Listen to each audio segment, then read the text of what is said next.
Bonjour à tous, dans cette vidéo nous abordons un sujet délicat. Les personnes intelligentes n'aiment pas avoir des défauts, mais en même temps elles sont capables de comprendre qu'elles en ont. Aujourd'hui parlons de leurs plus gros défauts au travail. N'oublions pas que l'essentiel de mon contenu concerne le monde du travail et le management.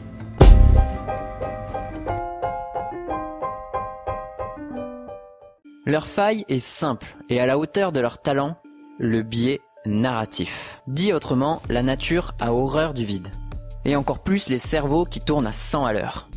Le biais narratif est un réflexe humain de construire une histoire avec les informations dont nous disposons déjà. Le cerveau tisse des liens pour construire une histoire cohérente. Mais quelle histoire, me direz-vous? Eh bien, celle qui confirme ce qu'on soupçonne déjà. Car soyons francs, nous aimons être d'accord avec nous-mêmes. Donc, il suffit de posséder quelques informations, d'avoir une intuition et le cerveau fait le reste. Nous fabriquons notre propre réalité. Cela donne lieu à de nombreuses superstitions. Car nous préférons trouver une solution irrationnelle plutôt que de ne pas comprendre une solution rationnelle. Lorsqu'un événement imprévu se produit, nous proposons immédiatement une histoire simple et cohérente, rassurante. De quoi être bien au chaud dans nos a priori.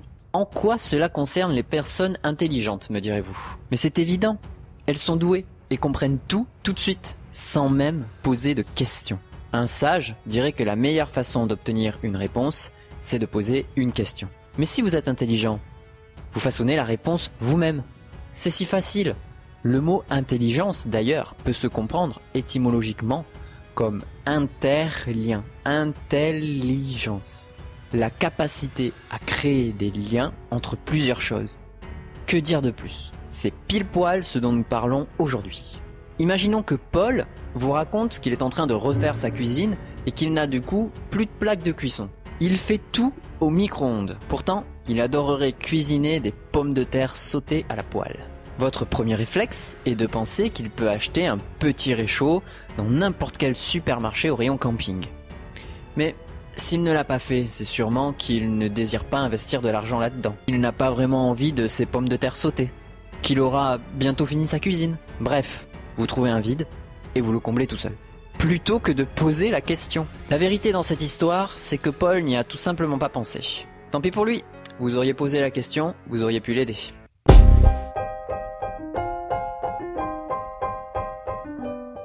Si vous êtes manager et intelligent, l'écoute active sera votre meilleur allié pour éviter les conclusions hâtives. Lors de discussions entre techniciens sur des sujets compliqués d'experts, ou lors de simples discussions d'organisation, lors des conflits relationnels. Bref, vous devez apprendre à séparer ce que vous savez et ce que vous croyez savoir.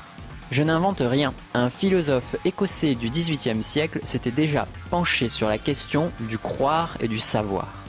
David Hume, précurseur de la philosophie moderne, a démontré que l'homme prend pour causalité la contiguïté.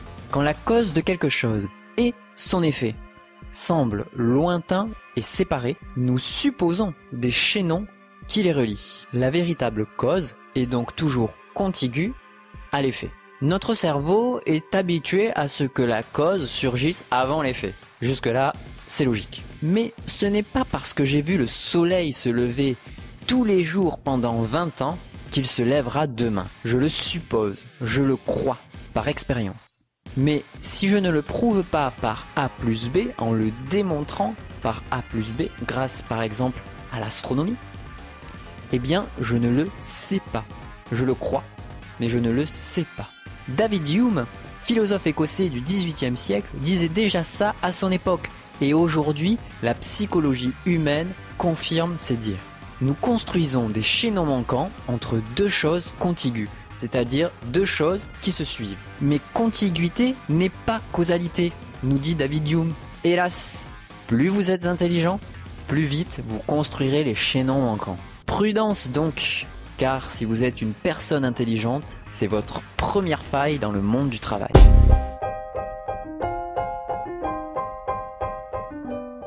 Cela me fait penser à un koan japonais. Écoutez donc ça. Le moine marche sur le pont. L'eau s'écoule sous le pont. Le moine ne marche pas sur le pont. l'eau ne s'écoule pas sous le pont. Lorsque je partage ce koan, tout le monde me demande si le moine a des super pouvoirs, s'il est capable de contrôler le flux de l'eau sous le pont. C'est une jolie histoire de super-héros. Pourquoi ? Parce que notre cerveau associe que si le moine marche sur le pont, l'eau s'écoule sous le pont. Et que si le moine n'y marche pas, l'eau ne s'écoule pas sous le pont. Pourtant, ce n'est pas ce que j'ai dit. Écoutez encore. Le moine marche sur le pont. L'eau s'écoule sous le pont. Le moine ne marche pas sous le pont. L'eau ne s'écoule pas sous le pont. Avez-vous vraiment entendu un « mais » ou un « donc » ? Ce sont tout simplement 4 phrases qui n'ont aucun lien de causalité entre elles. C'est juste 4 phrases mises les unes à la suite des autres. Ça pourrait être n'importe quelle autre 4 phrases. Mais c'est fait exprès. Ce koan nous invite à repenser la causalité que s'empresse de mettre en place notre cerveau. Car le cerveau aime les histoires. Et surtout de super-héros. J'invite donc à la prudence. Prenons un exemple dans le monde du travail.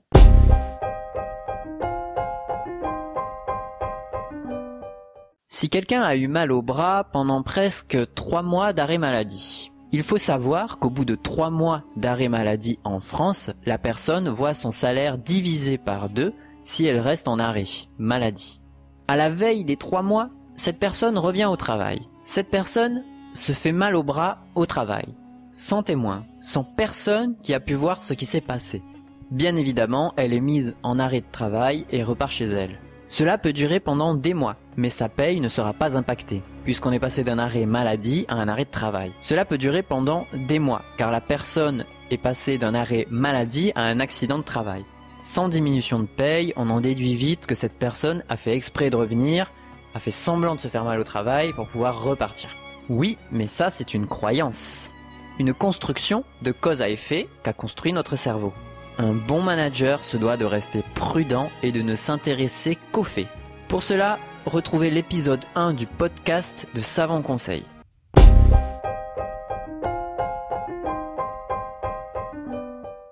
Si vous devez manager une personne intelligente, aïe aïe aïe. Dur de manager quelqu'un qui pense tout savoir par déduction. Il est préférable d'inviter cette personne à la prudence et au factuel. De nombreux techniciens, ingénieurs, managers, commerciaux déduisent en permanence de nombreuses choses, par intuition, par expérience, par intelligence. C'est une très bonne chose, mais il faut avoir la sagesse de discerner la croyance du savoir. Pourquoi ne pas inviter toutes ces personnes à faire une petite réunion d'1 demi-heure sur le sujet d'actualité, ou un sujet sur lequel cette personne s'est trompée, et de lui faire poser noir sur blanc ce qu'elle sait, et tout ce qu'elle a deviné. Cela lui fera prendre conscience qu'elle a deviné beaucoup de choses, et donc la valoriser dans le sens où c'est une personne très intelligente qui est capable de faire de nombreux liens, mais ça lui permettra aussi de lui faire voir toute la part de savoir et de croyance avec laquelle elle travaille tous les jours. Surtout, ne découragez pas l'intelligence. En parlant d'intelligence, savez-vous combien d'intelligence il existe ? Tic-tac, tic-tac, tic-tac, tic-tac. Vous avez dit 2 ? Les mathématiques et la linguistique ? Ce sont les 2 intelligences encouragées par l'éducation nationale en France. En 1993, Howard Gardner enrichit ses travaux dans son livre Multiple Intelligences, où il distingue 8 formes d'intelligence différentes. 8,5 pour être précis. Celles-ci sont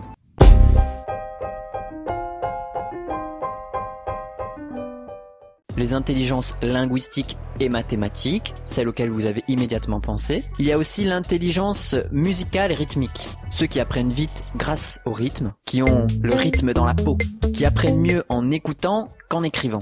Il y a aussi l'intelligence corporelle ou dite kinesthésique, ceux qui pilotent un camion en marche arrière sur un petit chemin de campagne entre 2 fossés, les yeux fermés, ou qui sont doués pour toutes les activités physiques, qui ont une grande dextérité. L'intelligence naturelle, pour ceux qui ont une compréhension fine du vivant et qui sont rapidement capables de classifier et de répertorier.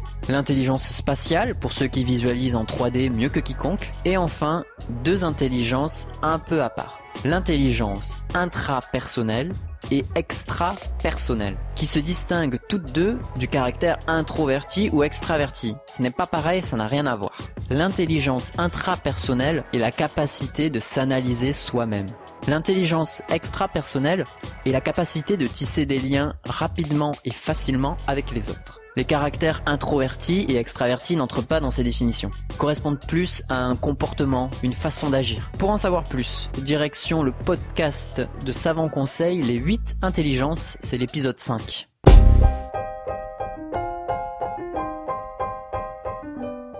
Ce qu'il faut retenir de cette vidéo, c'est que si vous êtes une personne intelligente, vous avez la capacité de tisser rapidement des liens entre plusieurs éléments qui sont à votre disposition. Malheureusement, tisser ces liens se fera de manière inconsciente en faveur d'une opinion ou d'un instinct que vous possédez déjà.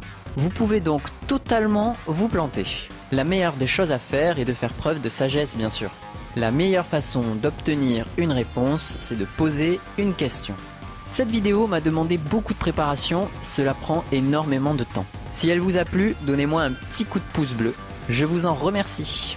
Merci d'avoir regardé cette vidéo jusqu'au bout. J'espère rendre le lien entre management et philosophie évident. Aujourd'hui, c'était grâce à David Hume. J'espère rendre la philosophie accessible et évidente à pratiquer pour tout le monde, et notamment dans le monde du travail. Retrouvez-moi dans mes cafés sagesse, des vidéos moins travaillées, mais remplies de philosophie sur notre rapport au travail. À écouter plus qu'à regarder.